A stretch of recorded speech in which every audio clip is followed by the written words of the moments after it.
Hello, hello, magandang hapon sa ating lahat. Ito po si The Political Labandera 4.0 at nandito po ako.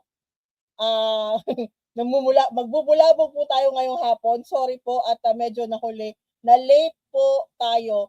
At bago po ako mag-start sa ating napaka interesting na topic na ngayong hapon, ay baka nagtataka kayo kung bakit ako ay nagpa-podcast na po ngayon. Unang-una po, nagpapasalamat ako kay Niolo, kay Tamski, at kay Tita Missy sa oportunidad na ito na makapag-podcast na po dito live sa YouTube.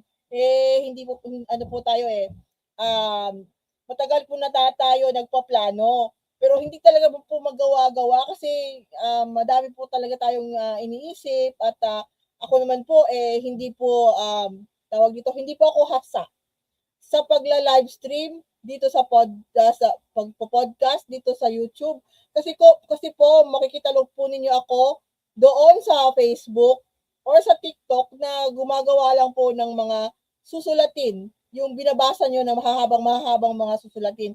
So ngayon po gumagawa po kami ng paraan. Isa po itong pagtulong na rin para magbigay sa ating mga kababayan ng mga ensakto po na mga impormasyon at iniiwasan po natin ngayon panahon na ang mga fake news na alam po natin grabe po ang ang tawag ito ang kalakaran ng mga tao na gumawa ng mga fake news. So nagpapasalamat ako kay Nyolo dahil ito nga, nandito na po tayo ngayon. Samahan po ninyo ako sa isang oras siguro na chikahan tungkol sa mga update sa mga uh, political issues ng ating bansa ngayon.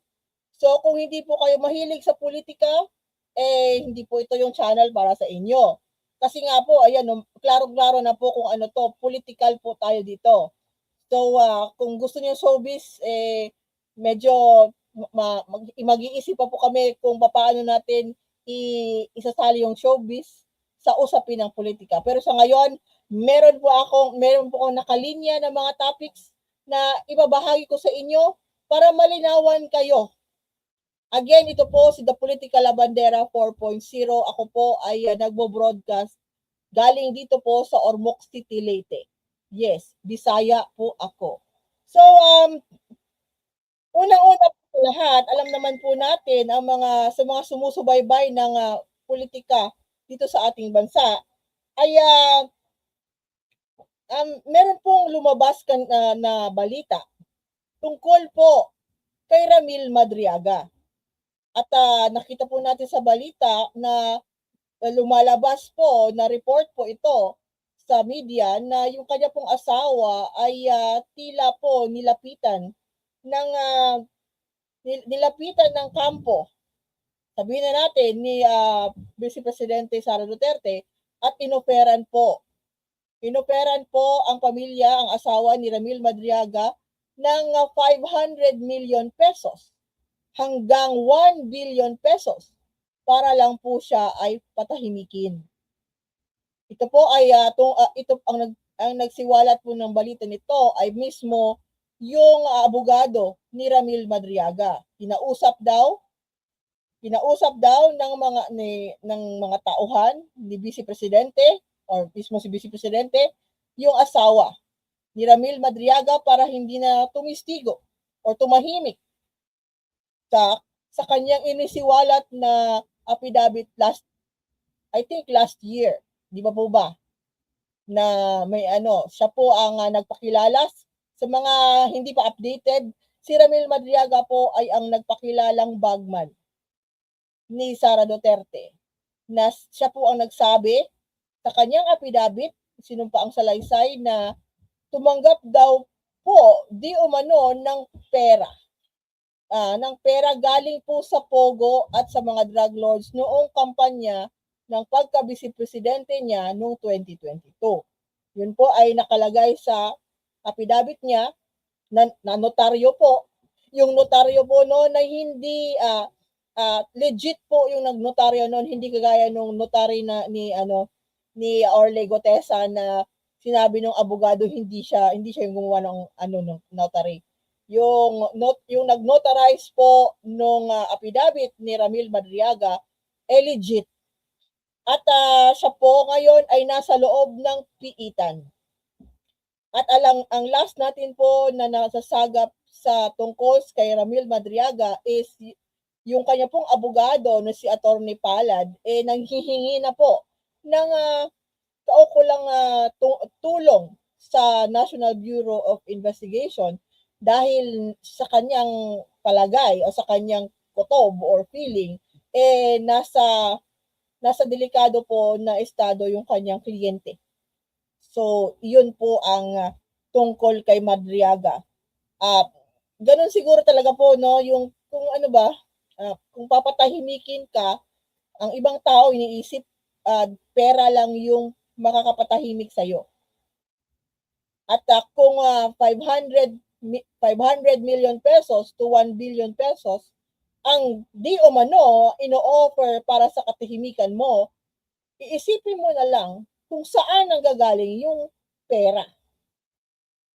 Saan nanggagaling yung pera na yan? Kung yan po ay sinasabi na galing po sa Vice Presidente ng Pilipinas para patahimikin ang tao na pinapangalanan siya di umano sa mga anomalya ng confidential funds at na pwedeng gamitin sa kanya laban sa kanya sa impeachment trial na paparating. Ang SALN po ni Vice Presidente as of 2024 na pumapalo lang po sa 88 million pesos. Kung pumapalo sa 88 million pesos ang SALN mo, paano ka makaka-offer ng 500 million pesos to 1 billion pesos sa isang tao na tila kinakatakutan mo magsiwalat ng kanyang alam? Yun ang tanong. Yun na ang tanong ngayon. So, hintayin po natin ang due process na ngayon ay umaandar na po sa lower house. Alam naman po natin nung nakaraan, a few days back, na nakitaan na po ng sufficiency and substance yung remaining na 2 impeachment complaint laban kay Vice Presidente Sara Duterte. Yung sinampa nung mga pari at nung mga abogado, yung 3rd impeachment complaint. At saka po yung pinasa po ni Attorney Cabrera na inisponsoran ni Attorney inisponsoran ni Representative Benny Abante at saka ni Paulo Ortega ng La Union. Nakapasa po sila sa substance. Ngayon po, binibigyan po si Vice Presidente Sara Duterte ng 10 calendar days para sagutin yon.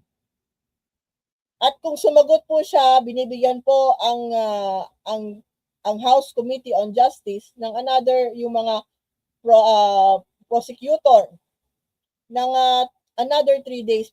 Binibigyan po siya.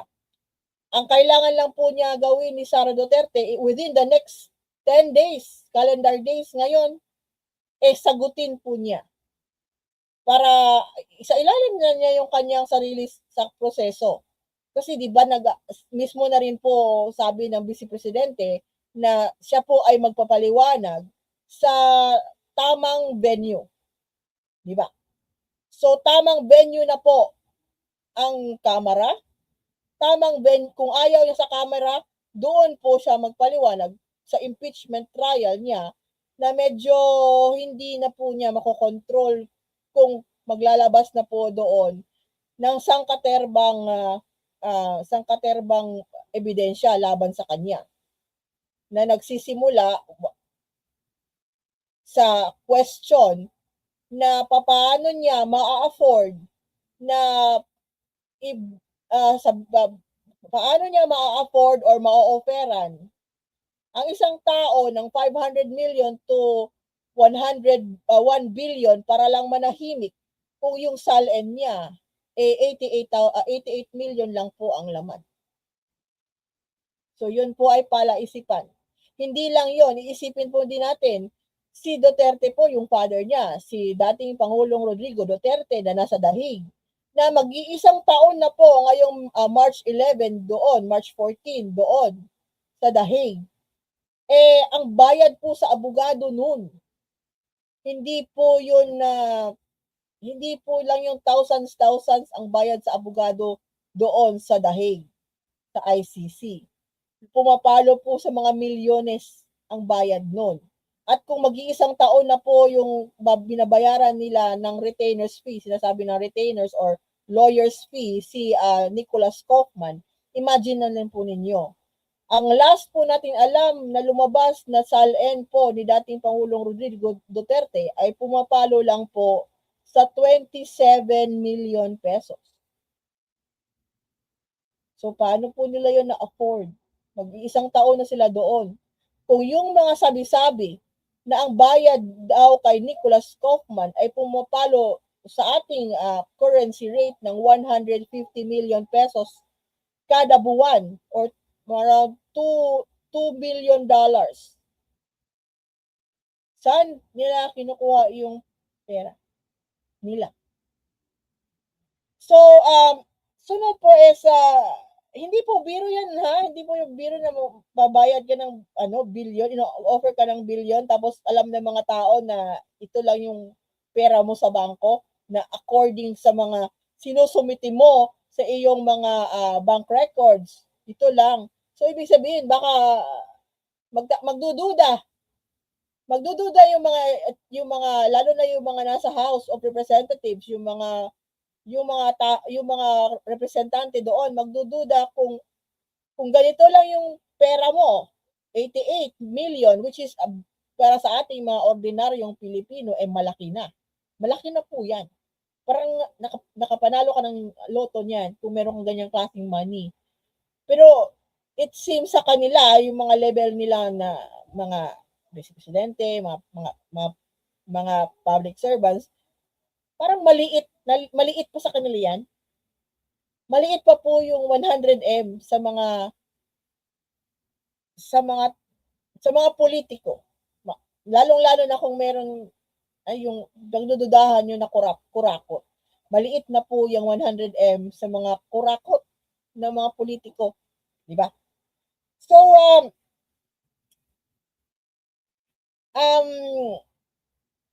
ngayon, ito po isa pang moving on na meron po naging palitan. Meron po naging palitan ng posisyon sa lower house sa Kamara. Nagdaan din na week.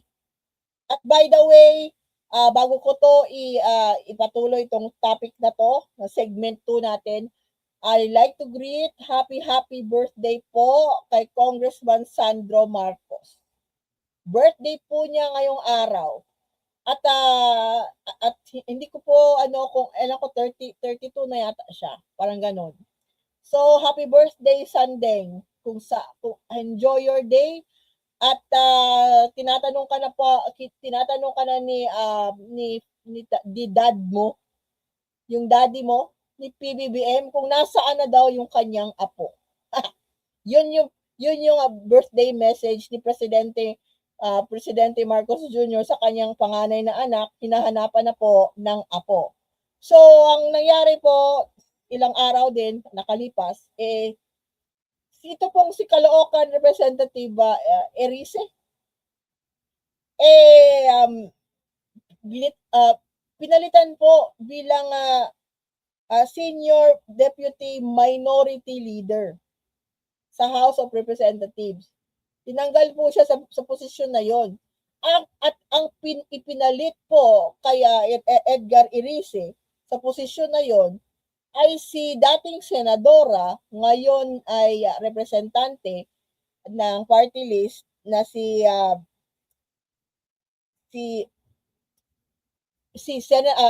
Leila de Lima. Siya po yung bago ngayon na House Senior Deputy Minority leader, si Representative Laila de Lima. At si Erice yata ay hindi nagustuhan ng nangyari. Kasi meron pa, posisyon din po yon na sa House. Kahit minority ka, pero at least meron kang leadership role. Pero nung tinanggal siya at ang parang inaano niya is ang kanyang pinapasanginlan is kasalanan daw ni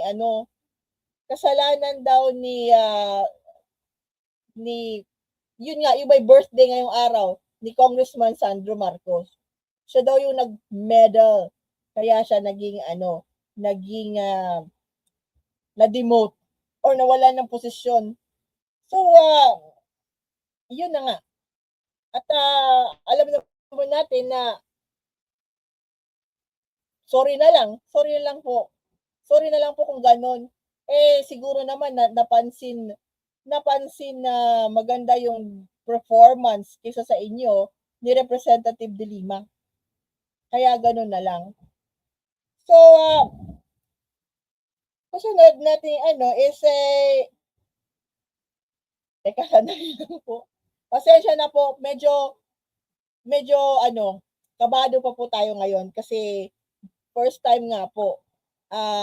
Nakakalimutan ko sometimes yung aking kailangan isipin kasi meron po akong na mas mabilis po ang utak ko kaysa sa bibig ko. May mga ganun na po, may mga ganun na mga pagkakataon. Kasi nga hindi po tayo bihasa sa pagsasalita. Ang akin pong masasabi na forte is pagsusulat po. So medyo na tayo ngayon, iniisip ko pa paano pa itatawid yung iba natin na topic. Dali. Mahina ang internet, pasensya rin po. Nawala.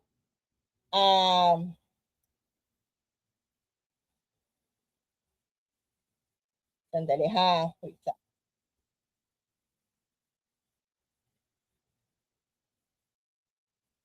At yun nga po, si Sandro daw, yung may kasalanan, bakit siya nawala ng posisyon? Well, sorry na lang talaga kung sa tingin hindi naman si Sandro yata yung kailangan po yan botohan. Kung meron bang dapat si Congressman Erice, yung kasamahan niya, yung mga kasamahan niya sa minorya. Kasi kung ikaw po ay nilalagyan ng posisyon na ganyan, binoboto po kayo ng mga colleagues ninyo. Botohan po yan dyan. Kagaya rin po sa upper house, sa upper chamber, sa Senado. Kung may magtatalaga ng posisyon, magbobotohan yan sila. Diba? So, better luck next time na lang, Congressman Erice. So, ngayon nga po, another topic is, alam po natin na may giyera sa the Middle East ngayon dahil sa Iran, inatake po ng Israel at saka ng United States ang Iran, at kaso lang ang Iran po nagwawala. Hindi po niya inaatake masyado yung mga umatake sa kanya. Ang Iran po inaatake po niya yung mga Gulf states na hindi naman nakikigulo sa kanya. Anyway, dahil doon, alam po natin na maapektuhan po tayong lahat dahil sa presyo ng gasolina. Sa lahat po ng may sasakyan, yun po realidad. Maapektuhan po tayo. Kagabi lang po kami po ng asawa ko umikot sa syudad ng Ormoc City at nakita po namin ang nakalinya po halos lahat ng mga gasolinahan kagabi. May mga nakalinya po ng mga sasakyan na nagpapagasolina. Yung isa po napuntahan namin kahapon na Petron, naubusan na po sila ng diesel. So, yung gano'n na po yung eksena. Gano'n na po yung eksena kagabi dito sa Ormoc. Nagpapaano na po yung mga tao, nagpapa-full tank. Yung iba po namin kilala, nagdadala ng sarili nilang yung mga lalagyan ng parang mga, ano na talaga, yung lalagyan ng mga tubig or na pang heavy duty na mga containers. Kasi yun nga po, tataas po, expected po na tataas ang gasolina.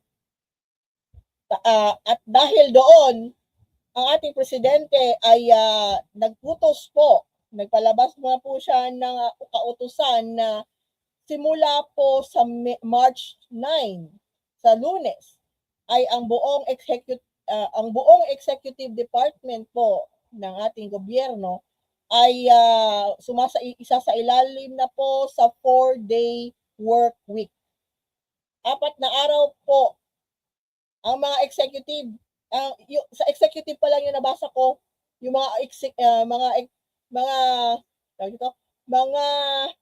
mga departamento, mga ahensya na sumasailalim or nasa ilalim ng executive branch of government, 4 na araw po sila magtatrabaho in a week. So, 'di ba, 5 days, Monday to Friday. Pero ang executive po, naglabas na po ng direktiba si PBBM na 4 days lang. Para po yan makatipid. Makatipid po yung mga empleyado na sa gasolina. At yun nga, makatipid sa gasolina, hindi lang sa gasolina, kailangan magtipid. Kasi nga, yun nga, maapektuhan po tayo sa crudo, sa supply natin sa crudo. So hopefully, hindi na po sana tumagal yung gera doon sa Middle East ngayon between US, Israel at saka sa Iran. Para sana hindi po sila tumagal ng sana matapos na. Sana matapos na po talaga. At sana po ay yung na-discover po, yung recently na news na na-discover sa Malapaya na gas, sana po magamit po natin yun. Sana ma-utilize na po natin para maibsan-ibsan yung ating bayad sa kuryente, makatulong sa konsumo, yung mga gano'n na So, hopefully po, si PBBM po, may lumabas po na balita na pupunta po, lilipad si PBBM ng Estados Unidos next week para po siya ay humarap sa UN. Tapos ang kanya pa yatang pakay doon para sa ating pagka-membro. Mag-a-apply yata po tayo sa pagiging member ng UN Security Council. So sana po ating ipagdasal na maganda ang resulta ng ikapupunta doon ng ating presidente para na rin po sa kapakanan nating lahat. So yun yung schedule po ni PBBM next week.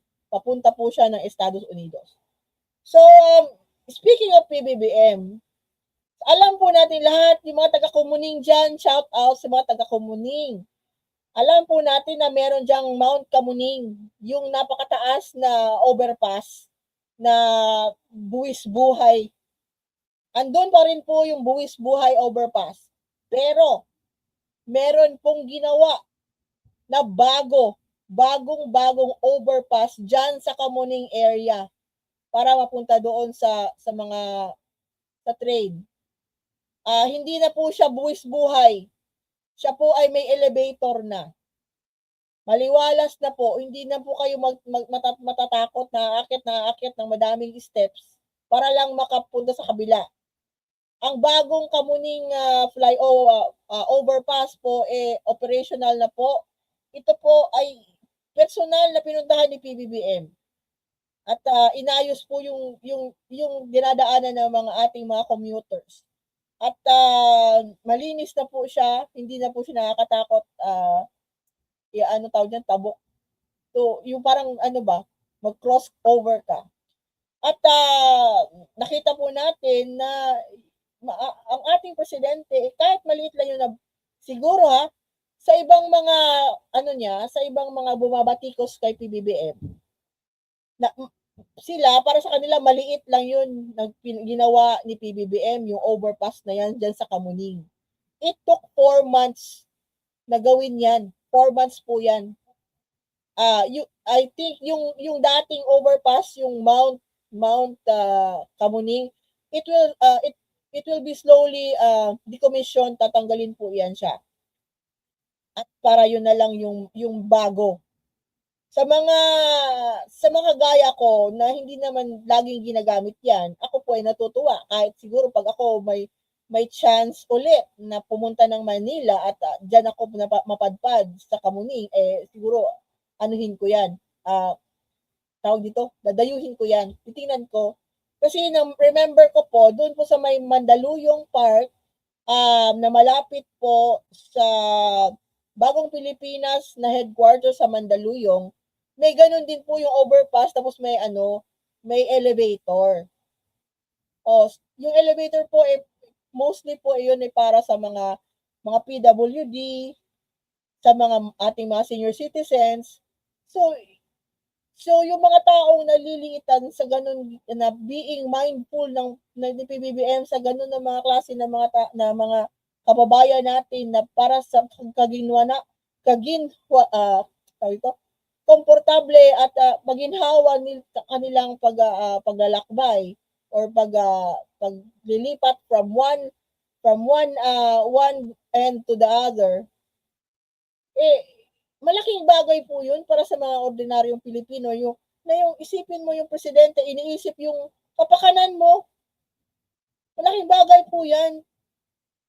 Bali yung presidente natin, nilalagay niya yung kanyang sarili sa sitwasyon ng ordinaryong Pilipino at nung nakita niya yung Kamuning, yung Mount Kamuning, yung mataas na overpass na hindi po yun na conducive, hindi safe. Hindi siya safe sa kagaya tulad ng mga ordinaryong Pilipino, kagaya tulad niya na senior citizen. So nagpagawa ng iba, nagpagawa ng bago na mas komportable, na mas hindi nakakatakot. So yung presidente natin mindful, ano yung mga kailangan gawin? Ano yung nakakatulong sa mga tao, sa kababayan natin? At dapat hindi po yun dapat sinisiraan. Hindi po yun dapat sinasabihan na, ay, yan lang yung kaya mong gawin. Yun alam po natin, yung mga DDS, ganun ang mindset. Lahat na lang po ng ginagawa ng presidente na nakakatulong sa ating mga kababayan, kontra sila. Kontra sila kasi hindi mismo si Duterte ang gumawa. Yun lang yung kanilang yun yung kanilang tinawag dito, yung kanilang motibasyon na galit na galit sila. Kasi hindi po si Duterte yung nakaisip at nakagawa. At yun ay napofrustrate sila. Kasi nga hindi na nga po pwede si Duterte tumakbo pagka-presidente a second term. Sa ating konstitusyon, 1 term lang po, 6 years, it's not enough. At gusto nila si Sara ngayon agad-agad. At alam naman natin, nagmamadali si Sara maging presidente ng Pilipinas. Thinking na kung maging presidente siya ng Pilipinas, masasalba niya, jailbreak niya yung ama niya doon sa dahig. Yun lang yung mindset nila. Sa sobrang galit nila, yung mga DDS, sa sobrang galit, inggit, frustration, hindi na po sila nakakaisip ng matino. Wala silang isip matino, walang common sense, wala. Kahit na po anuhin ninyo, latagan ninyo ng mga resibo, wala. Kasi po, ang isip nila, si Digong ay perpekto na tao, si Digong ay walang kasalanan, kahit alam naman natin na, may kasalanan siya, kaya nga siya nandun sa dahig ngayon, di ba? Di ba? May ginawa po siya na hindi kaaya-aya, kaya na siya nandoon kung nasaan siya naroroon. At hindi ko maintindihan bakit hindi pa yan naiintindihan ng kanyang mga supporters. At kung nakikita po ninyo yung mga videos ng kanyang mga supporter sa dahig, kung saan po dinadamitan, ginajakitan ang dinalagyan po ng jacket ang standee na karton. Hinahainan ng pagkain yung karton. Tinatawas yung imahe ng karton. Pinapakain ng pansit yung karton. Hindi po, hindi ko po alam paano sila napunta doon paano itong mga Pilipino na to na umaastang kulto na napunta po sa iba yung dagat. Paano kaya sila nakapasa sa immigration screening doon sa abroad? Kung ganyan na lantaran po yung mental instability nila. Hindi ko maintindihan anong criteria po ang napasa nila, bakit sila pinapasok ng immigration nung sa lugar na yon o sa bansa na yon. So, maayos na po. Maayos na po yung sa Kamuning. Huwag na po ninyong gamitin yung mountain na overpass. Gamitin po ninyo kung binavalue po ninyo yung inyong kaligtasan at inyong buhay, gamitin po ninyo yung bagong overpass doon na pinagawa po ng administrasyon ni PBBM. Kung ayaw nyo gamitin yon kasi DDS kayo, ayaw nyo gamitin yung bagong overpass na yon para makasakay sa tren, doon kayo dumaan sa pinagawa ni Duterte nung una panahon, yung aakyat pa kayo, buhay kayo, sige go. Huwag kayo magrereklamo na mahirapan mag 500 steps pa kayo para lang maka-cross sa other side ng street. Yung mga DDS huwag kayong huwag yung gagamitin yung bago, yung may elevator huwag niyo, tsaka yung may may atip, may roof. Huwag niyo gagamitin yun Okay? Klaro? So, sunod po is, alam po natin nga na si Jervil Batangas representative ng second district, Jervil Luistro. Siya po ang chairwoman ng House Committee on Justice na na nag-iimbestiga sa mga impeachment complaint laban kay Vice Presidente Sara Duterte. At ang nakakatawa, hindi pa po parang walang hangover pa po, parang may hang-ups pa po itong si Vice President Sara Duterte na gumawa ng fake news. Doon sa mga nakaka-remember nung nakaraang kampanya last year, nung midterms, dumayo po yan si Vice President Sara Duterte mismo doon sa lugar, sa baluarte ni Luistro sa Batangas. At doon, nangampanya siya doon siyempre sa katunggali ni Luistro. At doon, siniraan ni Vice President Sara Duterte si Luistro. At inakusahan si Luistro na may utang. May utang daw si Luistro na amounting to 8 million to 9 million pesos sa kanya kay Sara Duterte at sa asawa niyang si Mans Carpio. May utang, ulitin ko sabi ni Vice President Sara Duterte na merong utang, lawyer's fees, whatever fees, si Representative Jervil Beatrix Luistro kaya sa mag-asawang Sara Duterte at Mans Carpio dahil doon sa kaso ng asawa ni Representative Luistro sa kaso ng rape na-dismiss po kasi hindi po made up charges po yun. Hindi po yun na-dismiss po yung kaso laban po kay dating Mayor Noel. I think mayor siya ngayon. I think nanalo din po siya ng pagka-mayor doon sa kanilang lugar. Mayor, I remember, Noel Luistro. Siya na po yung mayor sa kanilang lugar doon. Wala po siyang pinawalang sala po siya kasi po yung mga yung mga kaso sa kanya ng rape, gawa-gawa lang po. So, merong daw utang ang mag-asawang Luistro sa mag-asawang Duterte Carpio. Ito po ay sinagot na noon pa. Sinagot na po ito noon pang May, noong pa last year ni Representative Jervil Luistro, na sinabihan po niya, challenge po niya ang Vice Presidente na kung meron siyang utang, kung nagkakautang po sila mag-asawang Luistro sa kay Duterte at kay Vance Carpio, ipadalhan daw sila ng bill na pinangalanan po ni Representative Luistro yung mga abogado na nag-handle sa kaso na nagtanggol mismo sa kanyang asawa. Hindi po si Vance Carpio ang abogado ni Noel Luistro. Hindi po siya yung nakapanalo. Hindi po siya yung nakapadismiss sa kaso, si Vance Carpio, at hindi rin so kung hindi si Vance Carpio, syempre hindi obvious na hindi din si Sara Duterte. So nagtataka po ang mag-asawang Luistro kung paano sila nagkautang?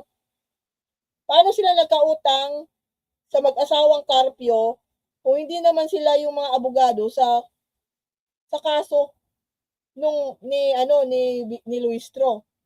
Hanggang ngayon po ay yun nga, lumabas po si Sara Duterte sa isang interview sa SMNI na yun po yung tinutumbok niya, na sinasabi niya meron daw isang membro ng House Committee on Justice na may utang sa kanya.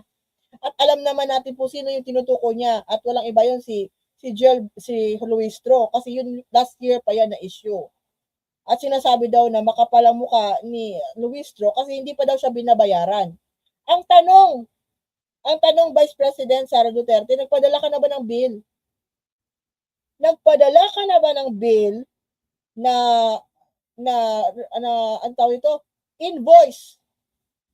Nagpadala ka na ba ng invoice kay Representative Jervil Luistro sa yung service fee ninyo? Pero ang tanong is, dapat ba kayo mag-issue ng invoice? Kung yung inyong firm, yung Duterte Carpio na firm, merong na-issue po ang kanilang firm, ang law firm ng asawang Duterte Carpio, na hindi po sila registered sa Securities Exchange Commission. Hindi po sila registered sa SEC for 10 years. So paano ka mag-i-issue ng insakto na acknowledgement invoice bill kung yung law firm mo ay hindi pala di umano naka-registered sa SEC?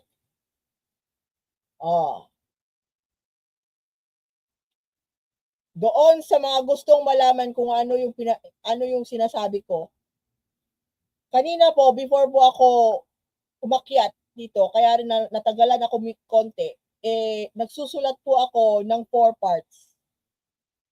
4 parts po na write-up, op-eds, 4 po sila. Ang tinatalakay ko lang po, yung isang impeachment article of impeachment laban kay Sara Duterte, kung saan sinasabi doon ang kanyang unexplained wealth. Isa po yan sa mga articles of impeachment laban kay Sara Duterte, ang kanyang unexplained wealth. At kanina pa po ako early morning pa po ako nag-start kanina na mag-research. Nag-research po ako sa SALN niya, sa mga kahit ano-ano, kung saan-saan na po ako napunta kanina. At nakita ko kanina, madami po ako masyadong information overload po yung utak ko, na kailangan ko ilagay in 4 parts. Kailangan ko po siya i-break down yung topic na yon ng unexplained wealth ni Sara Duterte. 4 po yun na op-ed. Kasi hindi lang po siya yung nasasangkot. Makakasama po yung asawa niya, makakasama po yung ama niya, makakasama po yung mga kapatid niya, makakasama po yung mga kasamahan niya sa City Hall noon. Makakasama po yung mga kanilang mga business partners. Kaya na-breakdown ko na in 4 parts yung aking write-up na iisa-isahin ko po sa mga sumusubaybay sa akin sa Facebook. Ayan po, The Political Labandera 4.0 sa Facebook. Kung kayo po ay gustong magbasa, ini-encourage ko po yung magbabasa. Ay, ako mismo hindi po ako nanonood masyado ng mga kung hindi ko kailangan manood, hindi po ako nanonood. Mas prefer ko po magbasa. Kasi yun po yung nag-exercise sa utak. So kung kayo po ay mahilig magbasa pa rin, old school kayo, inaanyayahan ko kayo na pumunta sa The Political Labandera at huwag po kayong magrereklamo na mahahaba po yung mga binabasa nyo doon. Telenovela po, yun po ay sinasadya ko gawin. Sadya po yun. So kung medyo yung IQ nyo kagaya ng mga DDS na low, tapos yung comprehension skills niyo low, hindi po yan yung page para sa inyo. So kung gusto po niyo malaman at naiintriga kayo kung paano ko i-explain ang itong article of impeachment regarding sa unexplained wealth ni Sara Duterte, ipopost ko po yan. Magsa-start ako mamaya hanggang madaling araw kung kaya ko po. Ipopost ko po yon doon isa-isa para po maintindihan ninyo kung bakit kaduda-duda ang kanyang kayamanan ni Sara Duterte at kaya iyon po ay napansin ng ating mga mambabatas kung bakit ganun ang kanyang salin, ganun ang kanyang wealth. Pero hindi po yun, parang lumalabas kasi yung kanyang years of public service ay hindi po, mas parang, kung sa ordinaryo po yan ng public servant, hindi po, hindi patas. May pagdududa ka or something like that. At tatalakay ko rin doon sa write-ups ko kung ano ang epekto niyan. Pag mapatunayan or kung umakyat na po ang impeachment sa impeachment trial sa Senado po, kung ano po mangyayari sa kanyang mga bank accounts. Meron po tayong precedent noon po sa mga nakaka-remember pa noong 2020, 2011, 2012, yung sa kaso po ni dating Chief Justice Renato Corona. Salin po yung naging mitsa ng kanyang pagiging Chief Justice. Salin lang po. At hindi lang po yung kanyang bank account ang tiningnan noon ng Senado. May precedent po tayo. Hindi lang po ang kanyang bank account. Tiningnan po na nagalugad po ang bank account ng kanyang asawa, mga anak, mga kapamilya. Yun po, ganun din po ang mangyayari at posibleng mangyari once na maakyat po sa Senado itong impeachment ni Sara Duterte. Mabubuksan ang kanyang mga bank accounts. Yun po. At alam naman natin, dapat po, kung mabuksan, dapat ma-explain mo ng maayos kung saan ang gagaling yung pera. Paano kung hindi mo ma-explain? So kung ayaw mong malaman ng mga taong bayan kung ano talaga ang pera mo at paano umiikot ang pera ng pamilya mo, magre-resign ka na lang, di ba? Kung ayaw mo malaman ng publiko, kung wala ka talaga, pero kung gusto mo na gusto mong explain sa publiko, kung matapang ka talaga na harapin ang mga inaakusa sa iyo at i-explain ng maayos kung saan ang galing, kasi alam mo nasa tama ka, wala kang tinatago, edi hayaan mong humarap ka talaga. Humarap ka sa taong bayan, explain mo ito, paliwanag mo, itong pera nito galing sa ganito, itong pera nito galing sa ganito. Pero kung hindi mo deflect ka lang ng deflect, kinakasuhan mo yung mga tao na think mo na lalagay ka na sa alanganin, kagaya ni Madriaga, eh, yung tao na nag-oobserba, kagaya ko, ibig sabihin, meron kang kinatago. Or talagang ayaw mo harapin kasi meron kang ginawa na labag sa batas. Di ba? So, yun nga, inaakusahan mo yung tao na may utang sa'yo na milyones, pero hindi ka pa naman nakapakita sa kanya sa sinasabihan ng may utang sa'yo ng receipt na tawag dito, bill kung paano ka babayaran at para sa ano ka babayaran kung hindi naman abogado yung asawa mo ng asawa niya. So, yun pa lang alam na po natin na si Sara Duterte ay mahilig po ng fake news. At hindi na tayo magtataka kung saan po nagmana yung kanilang mga SOCMED na mahilig din mag-fake news. Kasi mismo siya nagpe-fake news, di ba? So saan pa ba sila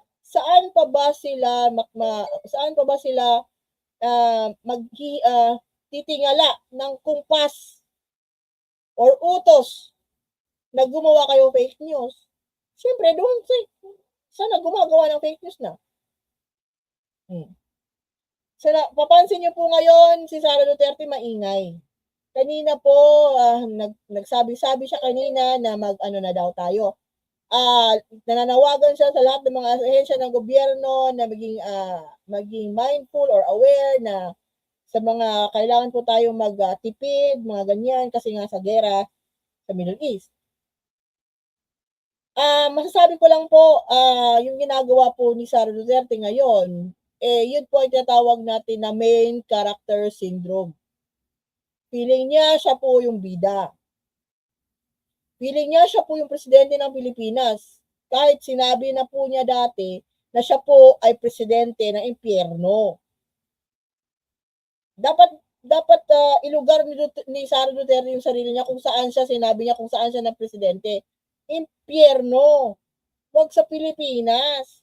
Kasi po sa Pilipinas may ibang presidente pa ngayon, si PBBM. At si PBBM po ay bababa pa sa 2028. Yun. Kung gusto niya maghintay siya kung gusto niya. Pero ang problema atat po si Sara Duterte. Atat siya. At natatawa po ako sa mga tao nagsasabi na hindi siya atat maging presidente ng Pilipinas. Isa po sa mga senyales kung bakit atat si Sara Duterte maging presidente ng Pilipinas ay yung mismong nangontrata siya.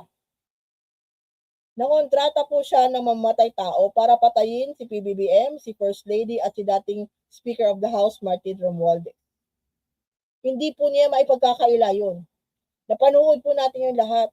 Authenticated po yun ng NBI at DOJ. Yung footage na yun kung saan sinabi niya, no joke, no joke. Oh. At yun po ay nakalagay. Nasali po yan ang kanyang pagtatangkang yung pag-amin na nangontrata siya ng isang asasino para patayin ang presidente ng Pilipinas. Kasama po yan sa articles of impeachment niya. Isa po yan doon. At alam po natin, reminder po natin, ilan ba yung articles of impeachment ngayon? 6. 6 po. At isa na yan doon yung kanyang pagtatangka at kanyang pagkukontrata na pumatay ng tao, ha? Murder po ito. Order niya. Kahit pagsabi pa siya na pasangil-pasangil pa siya na sabihin niya conditional kung may gumalaw sa kanya. Wala po. A threat is a threat. Wala yung mga conditional na yan. Paano lang niya, palusot lang niya yan. No. Ang pagbabanta po ay pagbabanta. period. Hindi po tayo abogado, pero nakakaintindi po tayo ng simple, basic na logic. Pero ang problema po kasi sa mga DDS, kailangan po nila i-twist ito para sa kanilang kasagaran po, mostly na na-observe natin sa ugali ng mga DDS is narcissist. Narcissist po sila. NPD, Narcissistic Personality Disorder. At alam na po natin kung sino yung pinaka-narcissist sa kanila. Mismo si Rodrigo Duterte po, narcissist. Yun po ay isa sa mga grounds ng kanyang annulment noong early 2000 sa kanyang unang asawa na si Elizabeth Zimmerman. Yun po ay isang ground sa kanilang annulment. Yung kanyang, meron siyang NPD, Narcissistic Personality Disorder. So, hindi po, I think siguro namamana yun, di ba? Kasi halos lang man yung kanyang mga anak, ganun din eh. Ang kanilang mga supporters, ganun din. So, siguro nakakahawa yung ugali ng bastos. Ugali na immoral. Nakakahawa talaga siguro yun. Kasi makikita mo yung pattern sa lahat ng kanilang mga supporters. Ganun. At ngayon po Women's Month, kung kailan pa Women's Month, nakikita po natin yung mga aligned na political allies sa mga Duterte, mga example na lang po si Congressman Bong Suntay ng Quezon City District 4. 4th District ba yan siya? Example na lang po yun. Yung nangyari doon sa hearing ng kamakailan. Si Atty. Topacio, pinapatulan pa yung kapatid ni Ann Curtis. Patulero sa mga babae. Ganyan yung ugali ng mga DDS na sumusuporta kay Duterte. At parang pinapalabas pa ni Atty. Topacio na kasalanan pa ng mga babae kung magdadamit ng kung anong gusto natin suotin. Kasalanan pa natin. Victim blaming po. Natural daw ng pagnanasa ng lalaki, ganito, ganyan. No. If you were raised right by your mother to respect women, kahit anong suotin yan, dyan sa harap mo, kahit sexy pa yan, matututo kang respetuhin yan.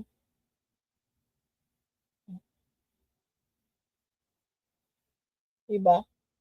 Kung gusto mo siya mag-change ng damit, merong paraan. May paraan po na sabihan mo ang isang babae na umayos ng pananamit.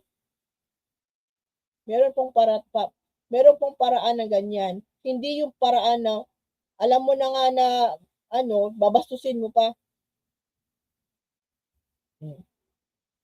So, isang oras na pala tayo mga kaibigan. I think na-cover ko na lahat ng gusto kong pag-usapan. At siguro sa Lunes, mag-uusapan pa na iba na naman ng mga topics. Hopefully, maayos na po ito kasi gusto ko po sana ito i-link sa aking TPL sa The Political Labandera 4.0. At nagpapasalamat ako ulit bago po tayo magtapos. Salamat ulit po ako kay Nyolo, kay Tita kay Nyolo, kay Tamsky at kay Tita Missy sa pagkakataong ito at sa team na binuo niya na kinulit-kulit po lang niya ako kahapon. Alam po ninyo, nag-guest yan sa amin sa Politika Ensaymada at iba pa si Nyolo. At ayun po nang ulit, hindi po ako hindi po ako nakatanggi. Kasi po, ang gusto pong mangyari ni Nyolo is tulungan po kami na mga hindi po ako kilala sa YouTube. Tulungan po kami na makilala po. Ganun po ka generous, ganun po kabait si Nyolo. So, wag po ninyo siyang bitawan na subaybayan po si Nyolo, si Tamski at saka si Tita Missy. Mabait po si Nyolo, hindi po ako makatanggi sa kanya kasi nag-request siya sa akin na mag every day except Sundays na mag-vlog na mag-podcast, mag-vlogging na dito sa YouTube every day. So sana po ay hindi po kayo magsawang sumubaybay sa akin at sa mga kaibigan ko na nagpo-podcast na po dito sa YouTube. So hanggang dito na lang po ako ulit. Salamat sa mga nanood, nakinig, at doon sa Team Replay, salamat sa magla-like, magsi-share, magso-subscribe, hindi lang po sa akin dito sa YouTube, doon po sa The Political Labandera 4.0, tulungan po ninyo ako na i-build up yung page ko doon kasi nga po, nawala na po yung TPL3 ko, tinanggal po ng Meta kasi po ang violation ko daw po ini-impersonate ko po yung sarili ko. Ganun pala po sa Meta. Pag ini-impersonate, yung violation mo is impersonation, diretso po nila iti-take down yung page. Diretso po kahit mag-appeal ka, tapos padalahan mo pa sila ng ID mo, na pinapatunayan mo ikaw yung admin, ikaw yung owner, ikaw yung creator ng page mo, hindi pa rin po pala. So ngayon po, hindi na po nakikita yung TPL3 na nawalan po ako ng maraming subscribers na nandoon. So sana po tulungan po ninyo ako i-build up na ulit I have to start from scratch sa The Political Labandera 4.0 na po.